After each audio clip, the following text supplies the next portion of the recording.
Cleaning your Ninja Foodi Power Pitcher system is quick and easy. All parts of the Power Pitcher system, including the Power Pitcher, Power Neutral Bowl, Power Neutral Cup, spout lid, storage lid, and all blade assemblies are dishwasher safe.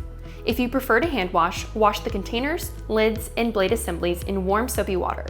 When washing the blade assemblies, use a dishwashing utensil with a handle. The included cleaning brush is great for removing excess residue when cleaning, such as dealing with stuck-on ingredients like doughs and batters. If there's a stuck-on mess left on your Power Pitcher or Power Neutral Bowl after you've made your recipe, we recommend using a dishwasher for best results.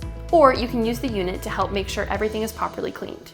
Fill the pitcher with warm water up to the dough max line and add 1 to 2 small drops of dish soap. Run the bowl program. Make sure the pour spout on the lid is securely closed. For the Power Neutral Bowl, rinse the bowl and blade assembly under warm water after processing. Fill the bowl with warm water up to the top of the paddle and add 1 to 2 small drops of dish soap. Screw on the blade assembly, then run the bowl program. Twist the power paddle counterclockwise continuously while cleaning. Now your unit is nice and clean and ready to use again. For more recipe inspiration, join the official Ninja Foodi family community on Facebook and visit us at ninjakitchen.com.